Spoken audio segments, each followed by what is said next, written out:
Good afternoon. Welcome to the second in our series of state webinars exploring the findings from American Farmland Trust's recently released Farms Under Threat, the State of the State report. Before we get started, let me run through some logistics to help make this a good experience. Everybody has been muted, so no need to do that yourself.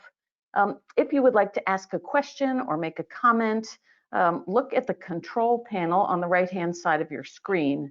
The orange arrow at the top of that panel allows the panel to shrink and reopen, and you will see a questions section of that panel.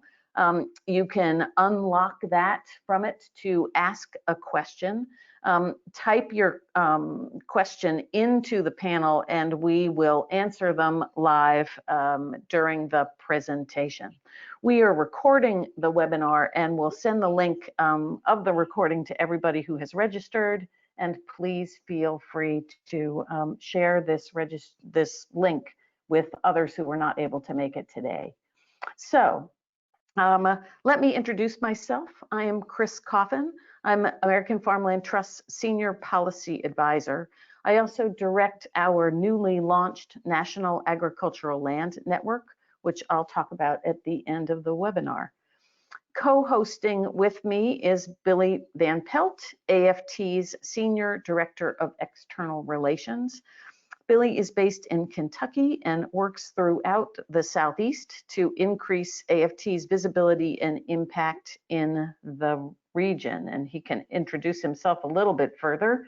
But let me, before we get there, for those of you who are not very familiar with American Farmland Trust, let me do a quick introduction.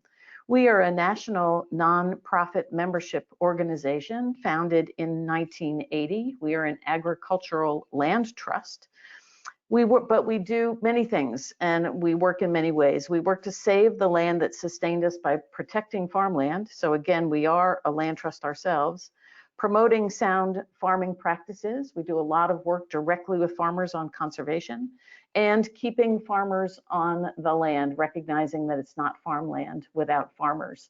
Some of you may know us by our bumper sticker, no farms, no food. We work from kitchen tables to the halls of Congress, we like to say. So from direct work with farmers to federal and state policy development. We have 6 regional offices and a national office located in Washington, D.C. So let me turn it over to Billy. Thanks, Chris. We are delighted to be joined today by a number of valued partners. These partners include USDA's Natural Resources Conservation Service, the Georgia Agricultural Land Trust, Georgia Conservancy, Athens Land Trust, Atlanta Mayor's Office, the Association of Georgia Land Trusts, and state elected officials. We want to give a special word of thanks to Jerry and Angie Stover for their warm welcome to AFT to Georgia over the years, and to Steve Nygren and Monica Olson at Serenbe, who have been extremely supportive of our work here in the state. And now I'd like to introduce a very special guest, Georgia's Department of Agriculture Commissioner Gary Black. Commissioner Black is in his 3rd term as commissioner, and we're grateful that he is taking time this morning to be with us. Commissioner, we know you have many things on your plate at the moment, so we will understand if you cannot stay for the whole hour. We thought we might start by asking you your perspective about farmland loss generally. Why should Georgia's citizens care about farmland loss?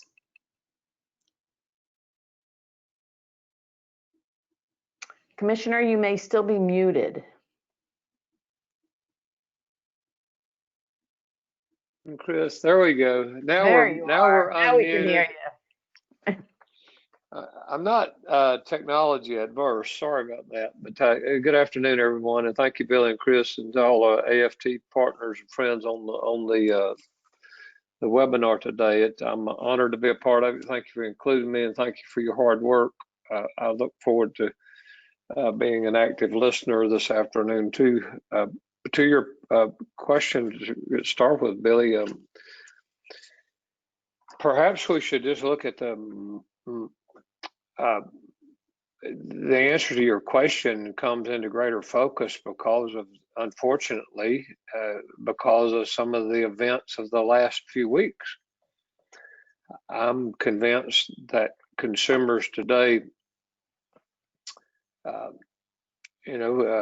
10, 12 weeks ago, American consumers experienced for the first time going into their local market, which they are accustomed to doing most of the time, 24/7, 365, and they suddenly saw an empty shelf. That was a very distressing experience for many people.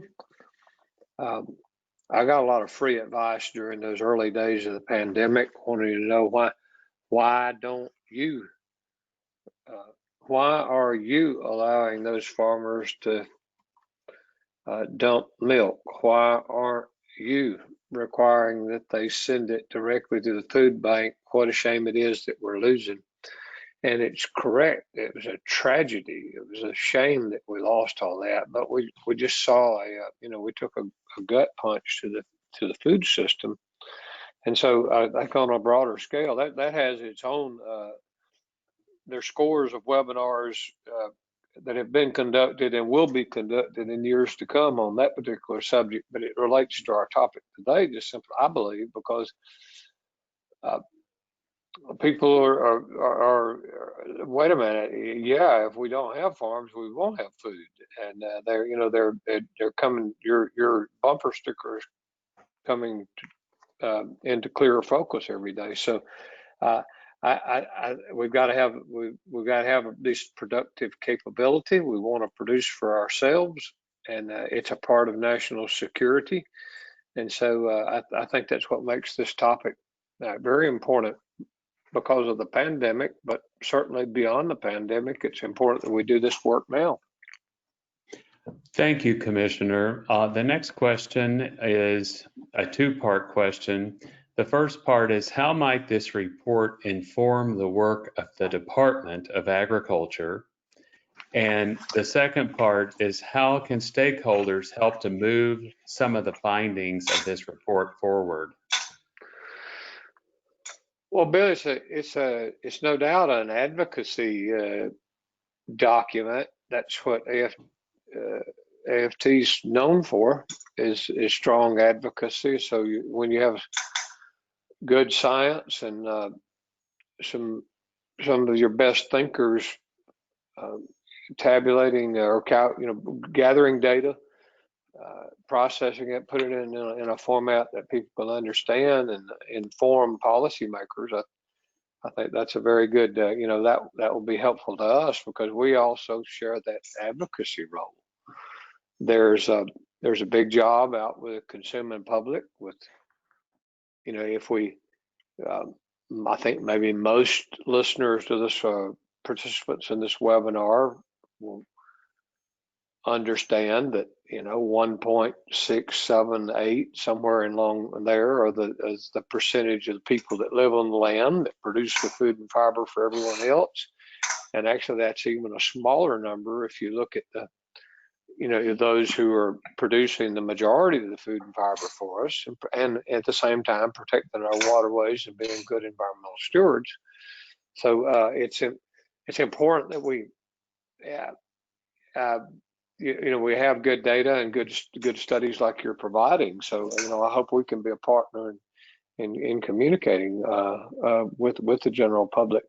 What can consumers do? And that's another interesting COVID-related question, because that's almost the last question I get during every media interview now is, what's your message to consumers? What can they do? Well, in Georgia Grown, you can do in Georgia right now. You can hashtag Buy Georgia Grown and hashtag Now More Than Ever.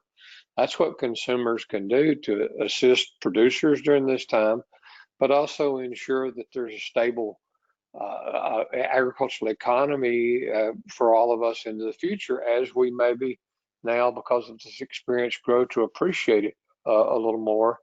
of it being such a vital role of a vital part of our national security strategy in an overall perspective as a nation. So I believe that consumers, everyone that's not involved in a farm wants to be a good neighbor. They move to counties like mine in Jackson County. We're a transitioning area. Let me give you a quick perspective, Billy. I'm sitting on the 69 acres that I was raised on. I'm in my farm office right now.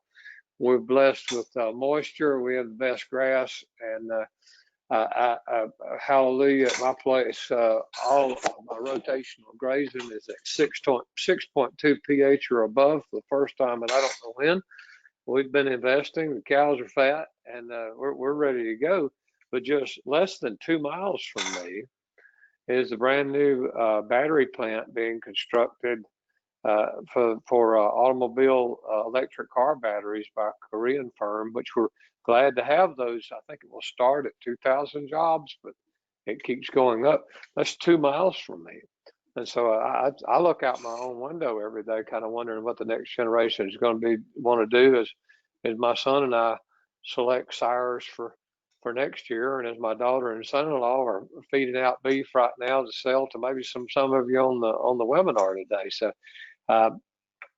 we've got to provide market opportunity for farmers so they can stay on the farm, and so we'll all have to get creative. But that's kind of playing a little ping pong with your question, you know, and going in different angles. But I'm just thanking for the opportunity to visit with all of our guests today, and I look forward to listening to the presentation. Thank you, Commissioner Black. We appreciate your thoughtful comments and look forward to engaging the department further around ways to keep farmland in farming.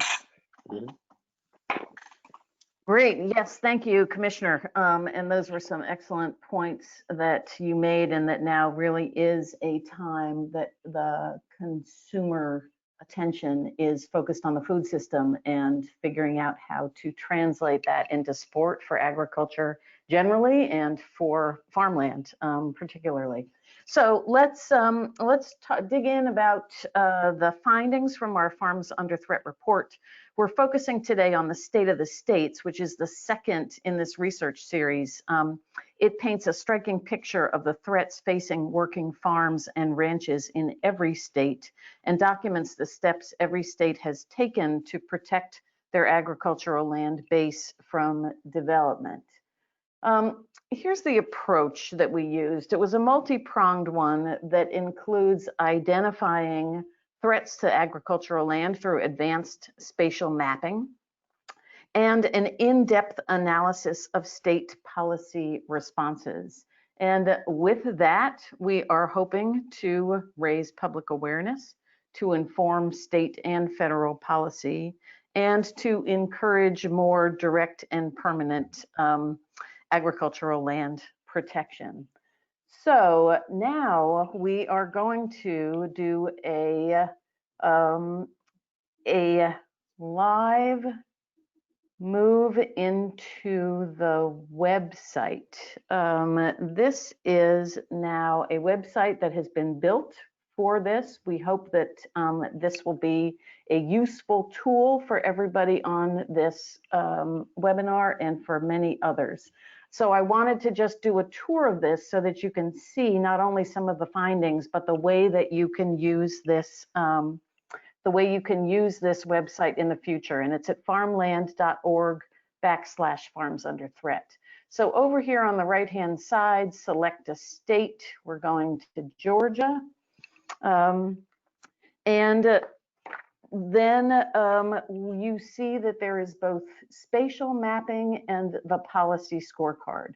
We're going to focus first on the spatial mapping, but before we do, I just want to make a couple of points about here. Over here in this right-hand corner, you see that there's reports and data.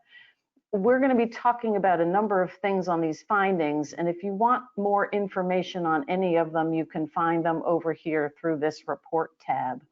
Also, there are things called, now if you look down to the lower left-hand side, this download Georgia conversion summary. we have two handy highlight summaries, and we hope that this will be useful to folks who want to print out and have the highlight summaries that they can use with members of their organizations, or educating state legislators, or educating members of Congress. There are many uses for them, and we hope those will be helpful. But starting here, let's start then with land cover and use. This uses multiple national data sets to develop the best available spatial inventory of agricultural land use. You can zoom in on this. I'm not going to do it right now, to see all of the various land cover and uses so that you can identify both what is considered developed land and this new category of land that we are calling low density residential development. But we also want to talk about something new that we have done in this, and that is to look at productivity, versatility, and resiliency values.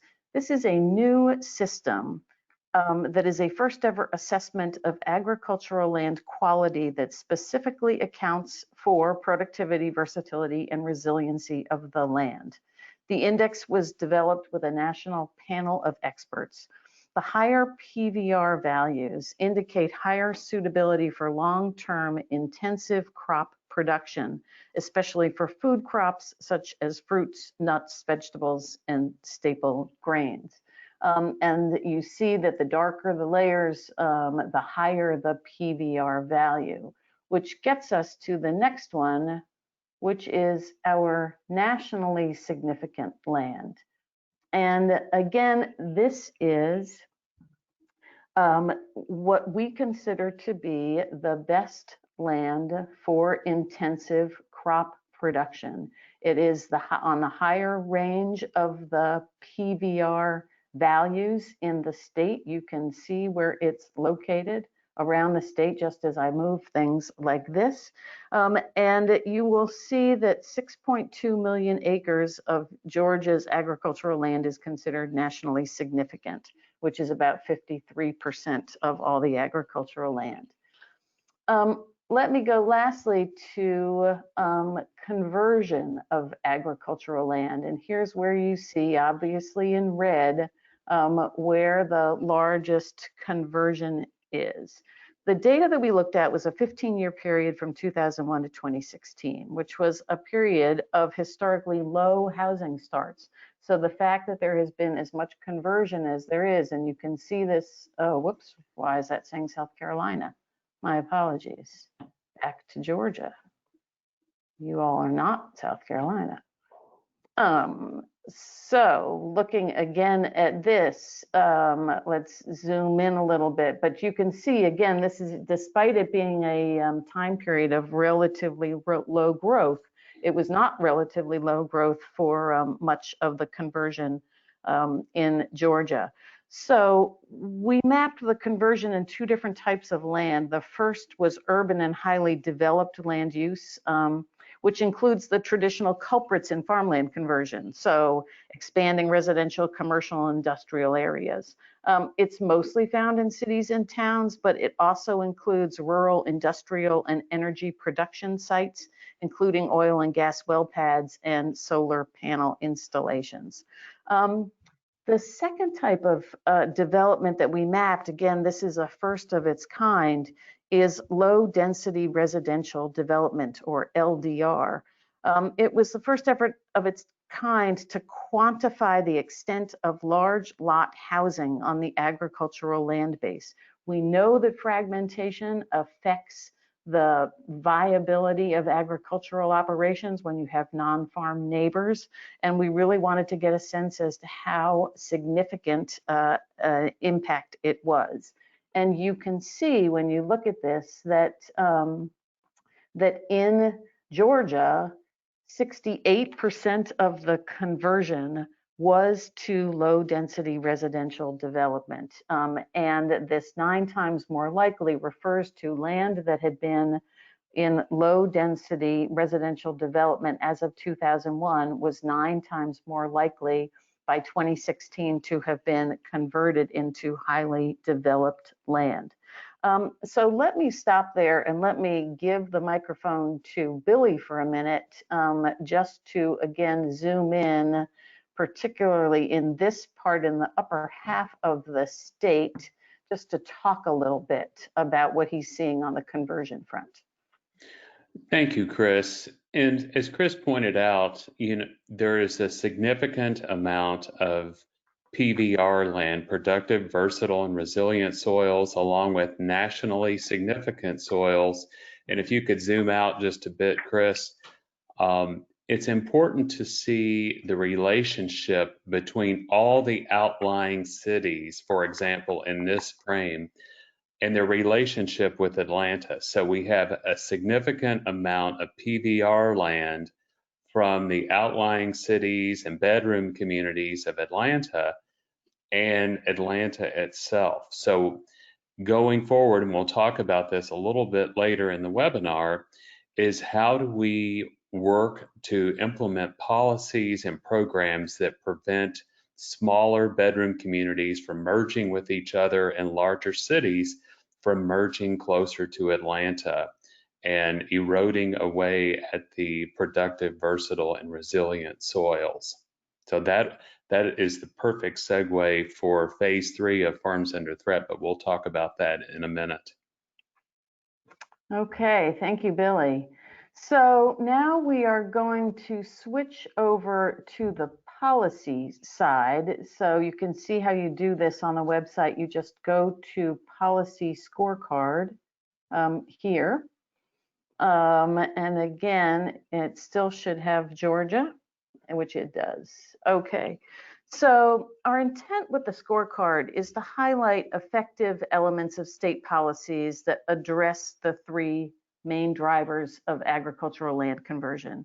And these are poorly planned development, weak ag viability and profitability, and the fact that land is most vulnerable when it transfers between generations.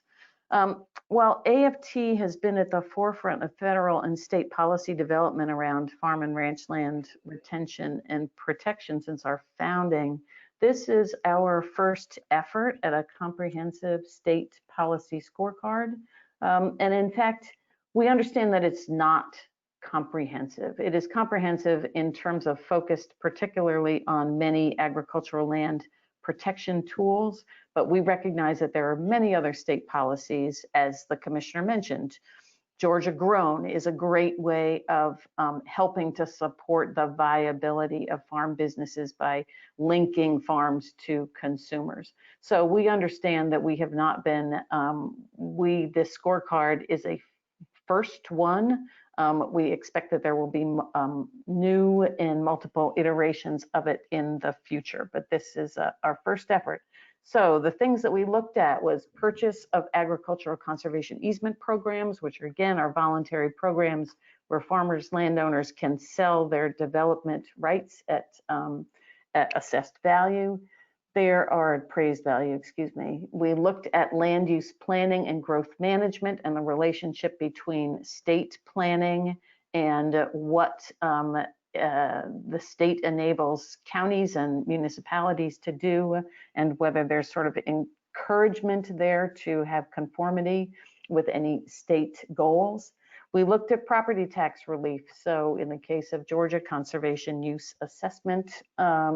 We looked at agricultural district programs, which I'm going to talk about in a minute, the farm link programs, and at state leasing, which is where looking at whether states lease their state-owned land, who they lease it to, and do they make a special effort to try and lease them to farmers. So when we go down and we look at the policy scores, and just a reminder here, there is this policy summary that you can download, which gives you the highlights of this information. You see where Georgia stacks up relative to many other states. And I want to make a point about this, that some of the states that have these highest numbers are states that have felt development pressure for far longer than Georgia has. These are states in the Northeast corridor. They're states on the West Coast. And what we are trying to say with the scorecard is that states are all in a unique place because not all have faced the same amount of development threat. And so they've not had the same policy responses. But what we are seeing here generally is that with Georgia, the threat has increased, and our feeling is that the response needs to increase accordingly.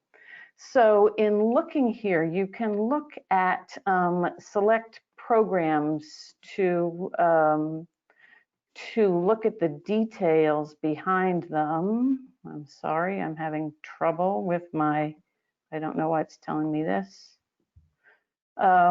But if we go, for instance, on the purchase of agricultural conservation easements, you look down to find, I'm looking for where, I think I passed Georgia.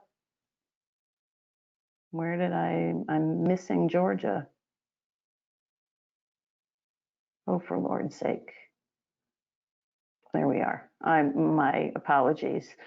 This is an example that we gave. You see that we gave Georgia credit because it has statutory authority to enable the purchase of agricultural conservation easements. But unlike some other states across the country, it has not invested significantly in the purchase of agricultural conservation easements. One important note that I would make here is to say that we did not include in this scorecard conservation tax credits, which we recognize as a valuable incentive for the donation of conservation easements.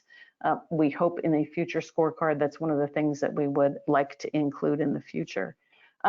Looking at another one, I'm looking at property taxes, and this is a place where Georgia is at the, in the upper half. Again, looking across at the lines that on the conservation use assessment and the fact that you do have withdrawal penalties, which we consider to be a good thing. And then in sort of thinking about ways that can be improved, it's thinking about how these withdrawal penalties are used. And what more could be done there. So those are two instances of sort of some of the policies that we looked at. I want to take a minute to talk about ag districts and farm link, because I think that those are two avenues that are particularly promising for Georgia. Agricultural districts are used by a number of states as an effort to try and combine a bunch of these other tools. So states with successful agricultural districts, which are all voluntary, offer protection for farmers in those districts against things like eminent domain, and against annexation. Agricultural districts are also a way to provide additional tax incentives or other benefits to farmers in those districts. And some states coordinate their agricultural districts as a way of doing some amount of term easements or giving priority of farmers in those districts towards permanent farmland protection. And a note about farm link programs. These again are programs that are focused on trying to match farm seekers, younger farmers, folks who are new into agriculture, with farmers and farmland owners who are looking to sell or lease their land. And at this point in time, when there is such a big generational transfer of land coming, it is very important, again, as I mentioned at the outset, that vulnerability of land, when it's passing from one generation to the next, and it often goes out of agriculture. So a farm link program or ways that help to keep that land in agriculture as it changes hands is especially important. Billy's going to talk a little bit more on the planning front, but we do believe that a suite of planning tools is critical. Tools like urban growth boundaries, ag zoning, large lot minimums, and local farmland protection programs are especially important. And as we think about that, Billy reminded me today about our American Farmland Trust cost of community services studies that have consistently shown that around the country that residential sprawl uses more in services than it pays in taxes, and conversely that working lands consistently pay more in taxes even with lowered property assessments than they use in services. So it's an argument for keeping working lands working.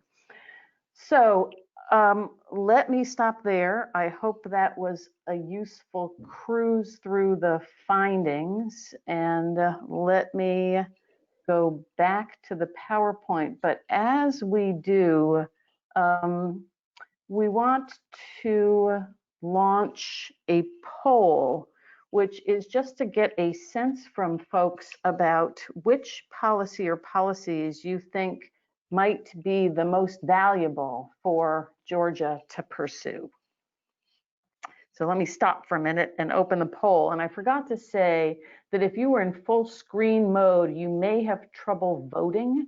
So you may want to not minimize, but go out of full screen mode if you're having trouble voting.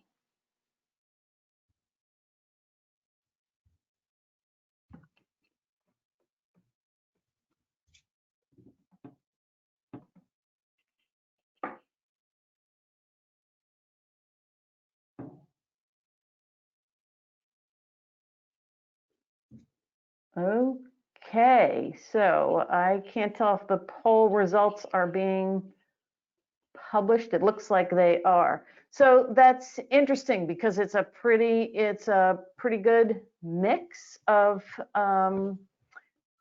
things that people think could be helpful, which means there are many types of avenues to explore. I will mention that the National Agricultural Land Network, which AFT has just launched, is going to be hosting a series of policy webinars beginning in the early fall, which we will hope will be a way for those of you and state legislators and others who want to learn more about specific policy elements, particularly from those states that we felt had great features in some things. So with that, before I switch back to Billy, this map here is a map of protected agricultural land across the US. We were not able to include a protected land data layer in the conversion data that you saw earlier. The reason for that is because there is not a comprehensive database specifically focused on agricultural land. We are building that database now, and for those of you who are with land trusts or with county programs or are holding easements, if you do not believe that we have reached you yet and asked you about your data layer, please write in a comment and let us know that, and we will be in touch because we are still trying to gather this data to finalize this shortly.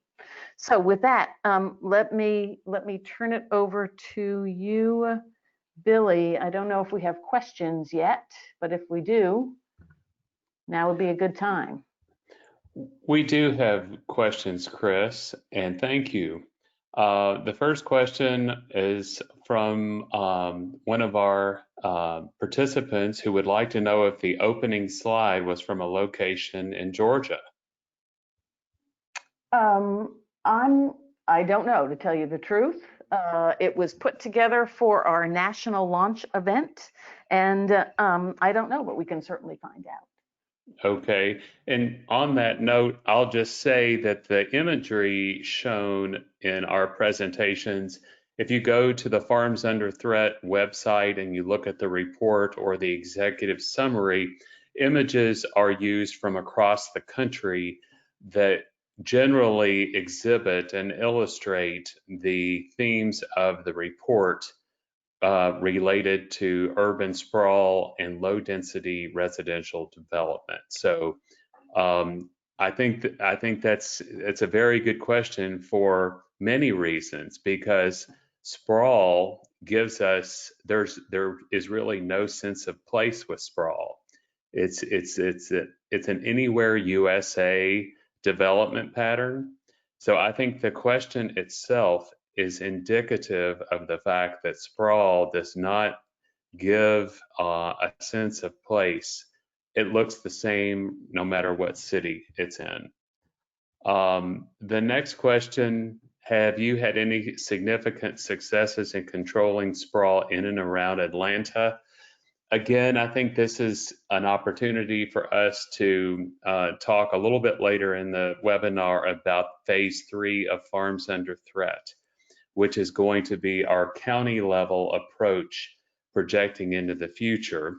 But for this question, I'll just say generally, American Farmland Trust created the agriculture conservation movement in the early 1980s. We wrote the conservation title in the Farm Bill, and we created the first conservation easement templates and land trusts across the United States, as well as PACE and PDR programs. And the tools that Chris was mentioning earlier, those were also created in large part by AFT. So I would say that any success that we've had in controlling sprawl around Atlanta or other cities across the United States, AFT has played a role in those successes. AFT created the lexicon of language around proper planning, around smart growth, around farmland protection. So I would say yes. Georgia Conservancy would like to help and then have and provide access to the ag easement data. So thank you, Georgia Conservancy. They are a stalwart partner with American Farmland Trust and in the larger group of the Association of Georgia Land Trusts, which we are honored to be part of. And I was honored to speak at their annual meeting earlier this year. Does AFT play a role in linking aspiring farmers who need land with current agricultural landowners is the next question, and the answer is yes. American Farmland Trust has a very robust next generation farmers program. That information can be found on our website at farmland.org. You can type next generation farmers in the search field and those will come up. But I just want to say here that American Farmland Trust makes decisions on where it's going to be based on our data, and our data is telling us that we should expand our programming in Georgia and across the Southeast, and we are going to do that, and I'll touch on that a little bit later. So AFT will be replicating that program across the Southeast, of course with available funding, working with our partners in that area. But yes, that is one of the programs we plan to expand in Georgia. So I'll just say that time is not on our side in saving farm and ranch land, which is why AFT just announced a bold goal of doubling the amount of permanently protected farmland by 2040 and reducing the rate of farmland conversion from 2,000 acres a day to 500 acres a day by 2040. And this is a really critical slide in this presentation. Sure. And because 2040 is also the time frame that the phase 3 of Farms Under Threat will project out to. So phase 3 is the county level data. Phase 1, which was released in May of 18, was a national look back. Phase 2, which is what we're talking about today, is a state level analysis. Phase 3 will be a county level analysis. We will go to every county where there is PVR land, and we will project to 2040, and we will look at housing densities, population increases, and climate change, and look at how we can mitigate those changes now in advance of 2040. So we will be working with individual counties, but also counties that form regions, so we can regionally plan, so that we can plan for a regional food economy, so that we can plan regionally for farmland protection. So now you can see here some of the ways that AFT will be strengthening its commitment to farmland protection. Here in Georgia, we are focused on partnerships, and we are also going to be opening an office in the Southeast. I cannot disclose the location of that office, but I will only share that the choice of the location is driven directly by the needs outlined in Farms Under Threat. So rest assured that we will have a physical presence in the Southeast. But looking at these, Chris mentioned the National Agricultural Land Network, providing new leadership in key locations. We just talked about that. In fact, we'll have 2 offices, most likely in the Southeast, protecting more farmland with ourselves and with partners. AFT will hold easements in areas where there are not viable ag land trusts in place, and advocating for stronger state and federal policies and promoting research-based decision-making.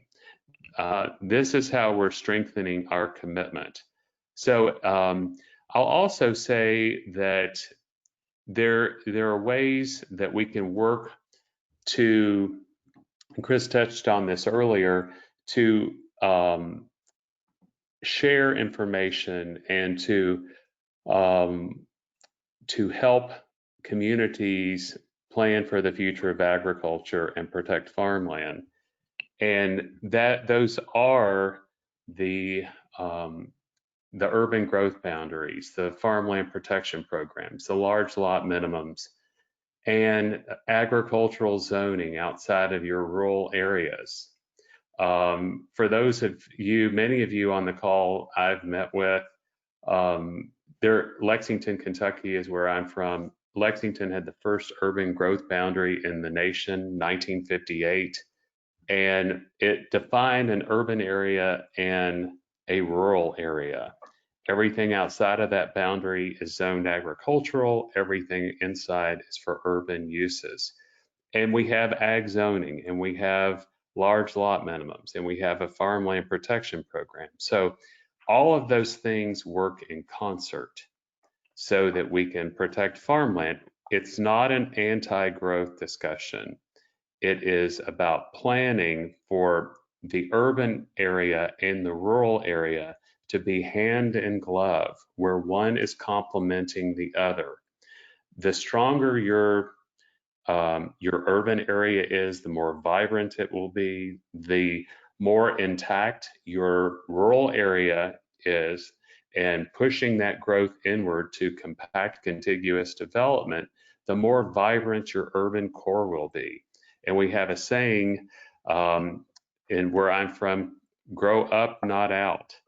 And it's about keeping all of your urban uses in a compact, contiguous manner. So right now, I'm going to turn this back over to Chris.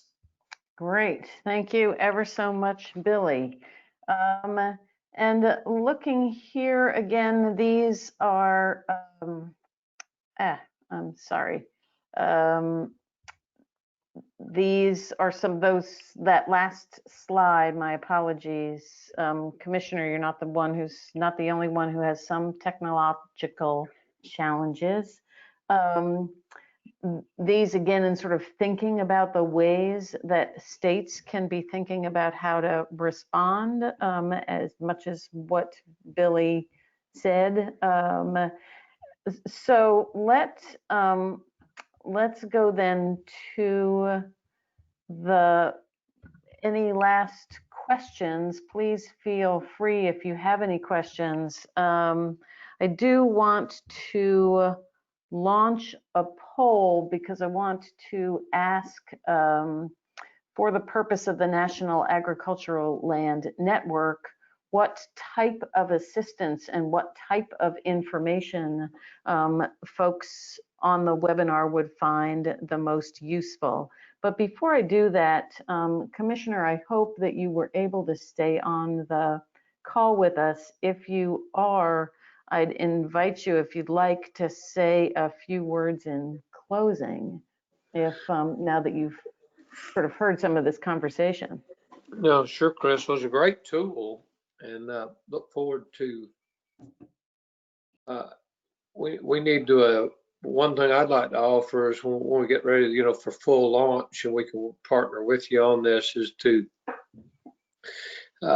We're still fortunate to have the Farmers and Consumers Market Bulletin, which dates back to 1917, and it's an online. We are online, but still, it's the old-timey paper too. Every 2 weeks that people look forward to.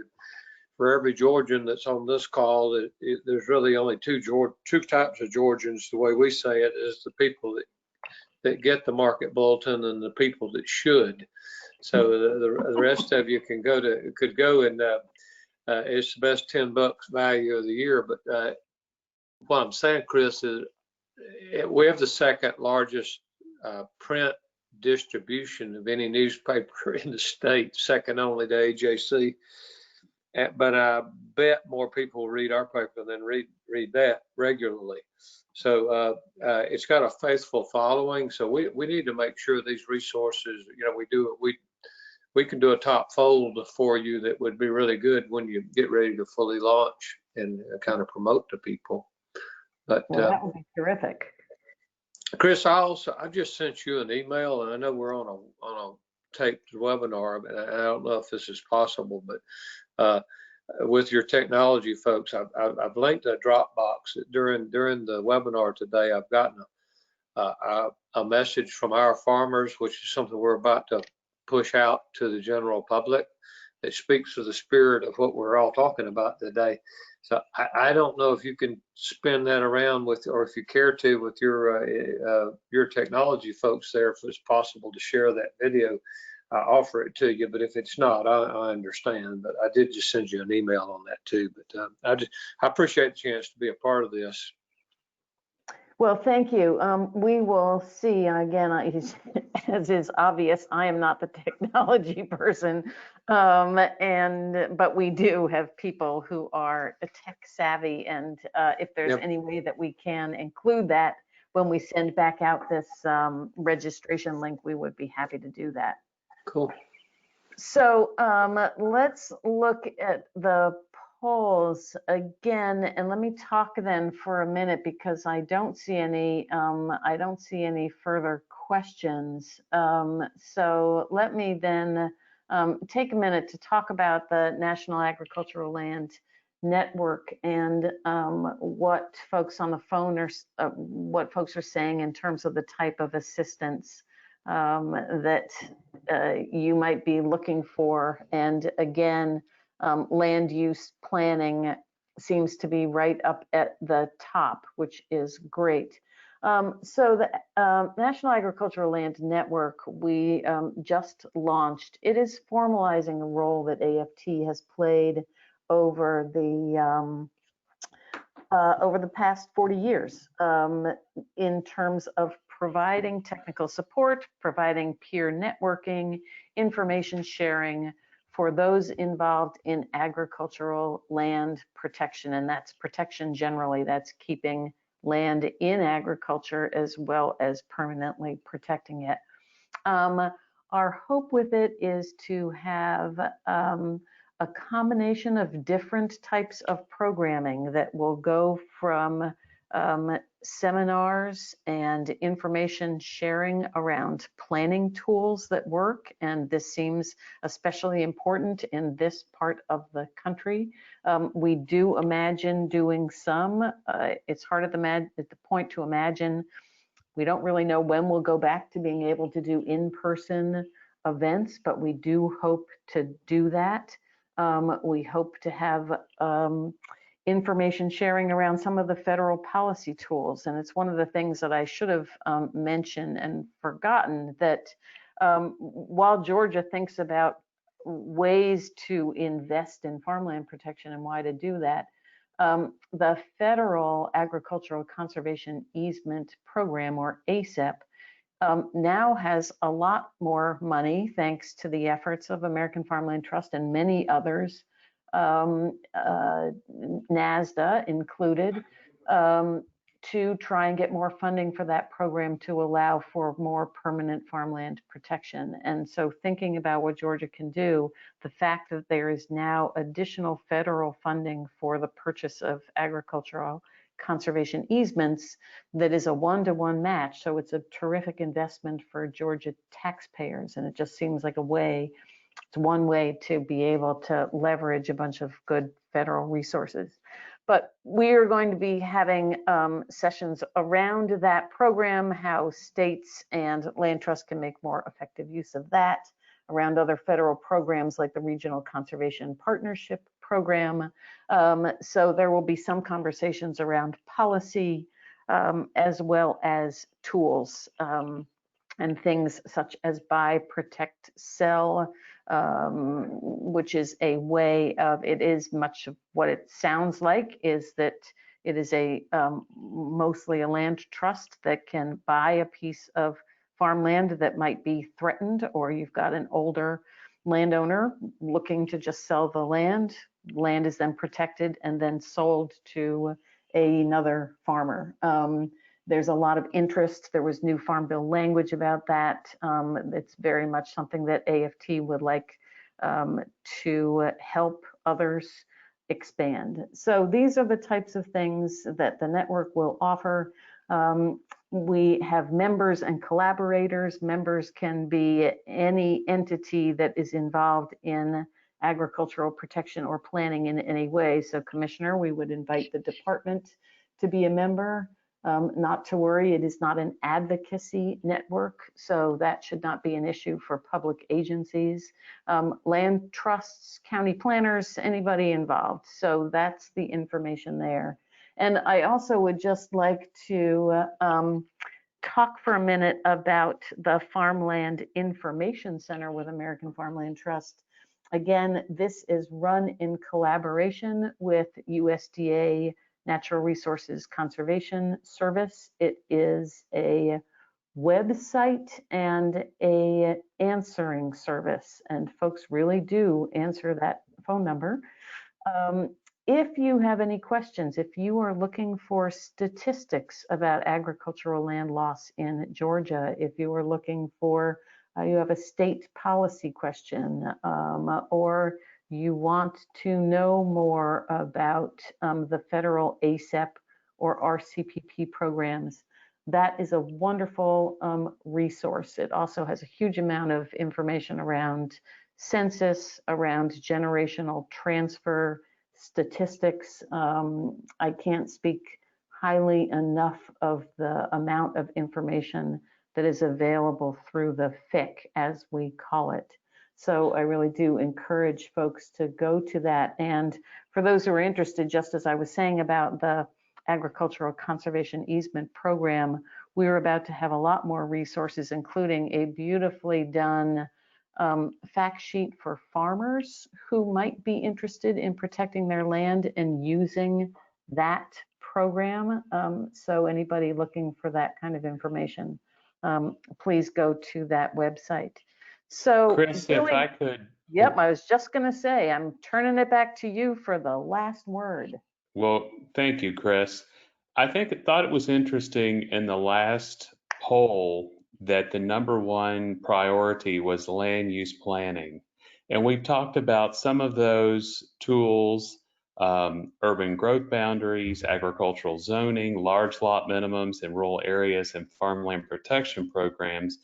But more specifically to the Farmland Information Center, there are actually tabs on the Farmland Information Center that are all about planning for the future of agriculture. And it's It's a component of what AFT has been doing for 40 years with community planning. So if you go to Farmland Information Center and in the search field, you can just type Planning for the Future of Agriculture. You'll see 3 tabs that gives you great specific information about the tools and more broadly how to plan for the future of agriculture in your communities. We have several practitioners on the line and I know they're familiar with those, but I think it's always good to go back and see what best practices are across the nation. Since I'm in the Southeast, I want to give my contact information, which is you can reach me through our website, but my email address is bvanpelt@farmland.org. And I'm also on LinkedIn. You can reach me there as well. I'd be happy to connect with you. And I look forward to working with all of you as we continue on and start implementing our findings from Farms Under Threat State of the States. So thank you, everyone. Thank you, Commissioner. It was great to have you on the phone, to have your perspective. We appreciate that all that you do for Georgia agriculture, as do others, the many partners who are on this webinar today. So thank you all very much and have a great afternoon. Thanks, Thank Chris. you. God bless. Y'all take care. All right. Thanks.